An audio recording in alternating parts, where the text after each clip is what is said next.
Chapter 1 Global Positioning Intelligence. I had an epiphany the other day, which I am sure I borrowed consciously from some other literary source, about how to interface a GPS device with what I will call global positioning intelligence. What a GPS does remarkably well, I couldn't imagine not having one out at sea, is track one's changing position and momentum relative to one's changing geographical environment, whether in the ocean on the way to Catalina or in one's car on the way to San Juan Capistrano.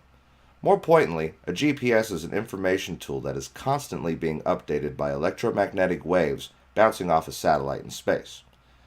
Now imagine this. Place a nano-sized GPS device augmented with a nano-sized web browser constantly connected to the net but personalized with updates about the person wearing the GPS.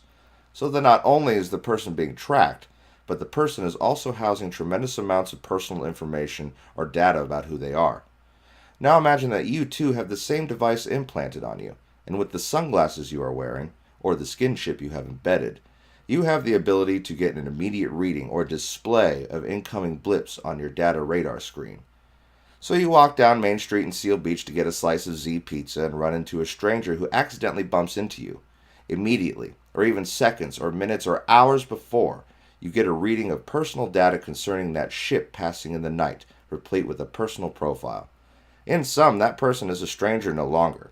You have his name, his occupation, his MySpace website, all available to you and within the privacy of your own head, or more precisely, your own sunglasses or whatever augmented device one chooses. That which used to be hidden is now externalized in bytes of information and wirelessly accessible without having to do anything, except pay attention to whatever readout is being generated at the time via your GPI. We are already there, actually. This isn't science fiction, since Google Earth is already giving us a glimpse of what is here, and all we have to do is bundle varying components together, and we turn the private world public. I had intimations of this years ago when I tried to figure out how the world was going to get more psychic, since it did indeed seem like that was the next stage of our cultural evolution, even if we didn't want it. MySpace, Facebook, blogging, and the rest are merely crude glimpses into what will be a truly psychic sphere, based not on some spooky mystical intuitions, but real nuts and bolts hardware grounded in quantum bits of data using nothing more than zeros and ones, represented perhaps by aligned, non-aligned atomic shards or even entangled photons, to discern our innermost secrets. Of course, this new GPI will usher in something unbelievably invasive, and thus at first will only be self-selected by conscious narcissists or nerdy experimenters, bent on pushing our digital envelope into the next cool app. The iPhone is an example, albeit very rudimentary, of what is happening and what will happen.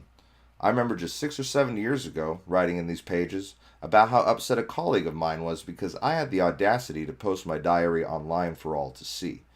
Blogging hadn't caught on much then, and I don't think he had any idea that the planet would become a blogosphere within a couple of years, and that documenting one's moment-to-moment experiences would become an alternative lifestyle.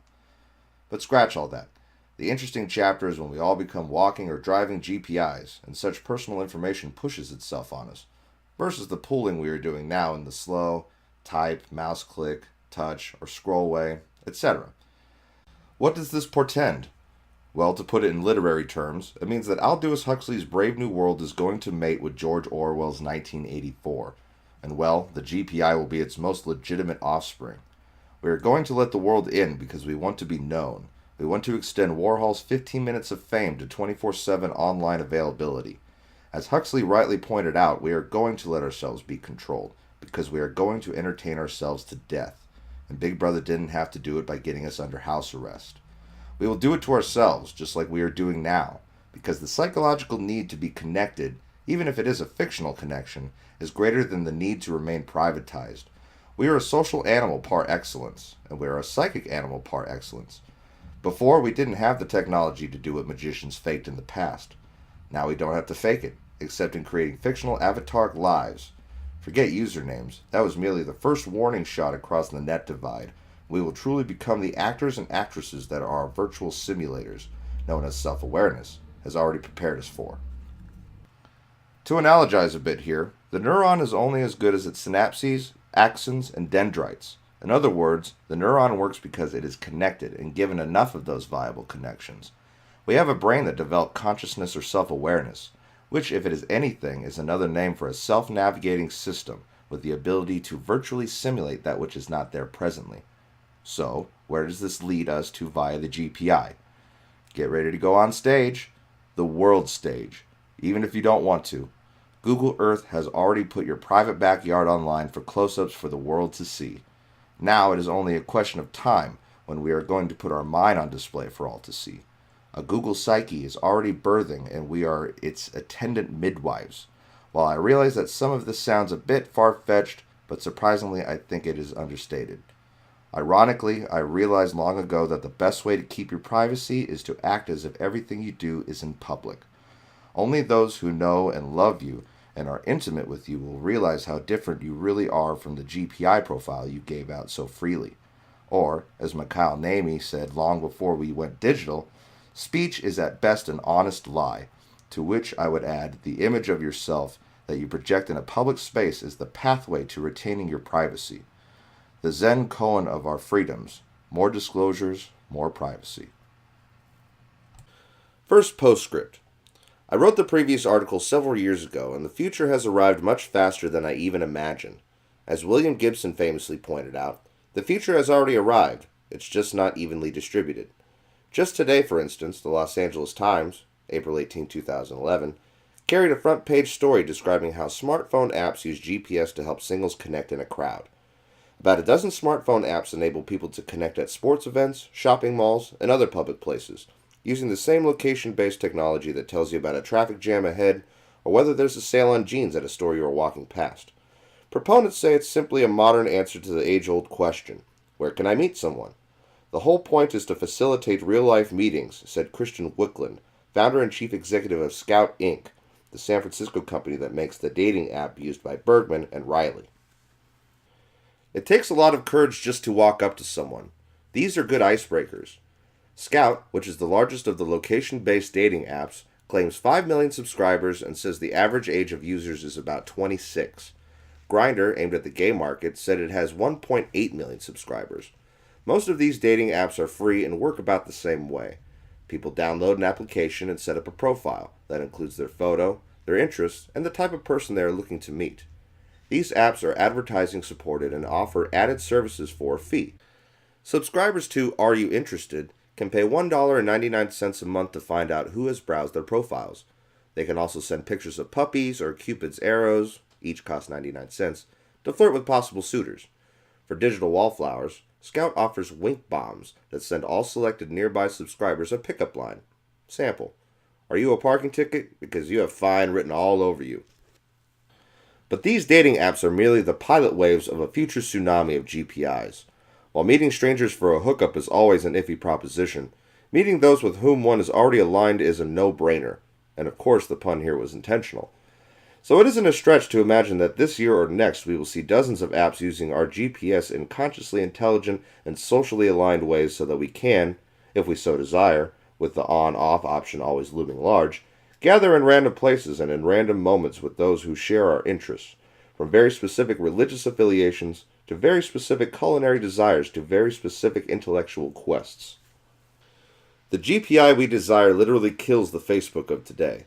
We want to create our own socially mediated universes and not merely live within and extend the dream of a Mark Zuckerberg. As Zadie Smith so brilliantly opined in the New York Review of Books, I can't imagine life without files, but I can just about imagine a time when Facebook will seem as comically obsolete as LiveJournal. In this sense, the social network is not a cruel portrait of any particular real-world person called Mark Zuckerberg. It's a cruel portrait of us, 500 million sentient people entrapped in the recent careless thoughts of a Harvard sophomore. In order for us not get caught in the locked-in perversions of a QWERTY-bounded shortcut for intelligent conversations on the net, we will have to heed the words of Jaron Lanier's that we are not a gadget. To have freedom of associations, we have to be free from any singular association that imprisons us within its prefabrications of what is and isn't acceptable in our shared discourses. When we all become digitally telepathic and the universe at large becomes largely transparent, then a new form of art will emerge where the personal narrative lives not in words or images, but in self-generated worlds, the likes of which we cannot envisage. Second postscript. Google Glasses are the most talked about new gadget in the first part of 2013, and for good reason. They represent how intelligent devices are rapidly evolving to become embedded objects in our day to day lives. Already, almost anybody with a smartphone, Android or Apple or otherwise, won't leave home without one, and if they do somehow forget their intelligent devices, they will invariably turn their cars around to go secure it. This should give us a preview of what the future has in store for us, even if Luddites be damned. Everything and everyone is turning psychic, and the hardware-software divide will quickly become lost in a mind meld that even Spock couldn't prefigure. Google Glasses are merely an awkward transition from a partial smart augmentation, the iPhone or Android device in our pocket, or our hands, or close up to our face, to a fully implanted one, from contacts to nanotechnology seed implants. What this portends is an unprecedented transparency of human cognition and connectivity. Ken Wilber has long argued that human evolution will move from the merely rational to the psychic, even though his prophetic trajectories were mistakenly of a wholly mystical kind. The psychic canopy of the future is not built on yogic visionaries, but on the nuts and bolts of hardcore physics. The psychic template, even though it may seem to be inputting a spiritual realm, is algorithmically layered, level by level, upon electronic data streams prefigured in the laws of quantum mechanics. And yet the larger question remains. Are Homo sapiens ready for full and uncensored frontal lobe exposure?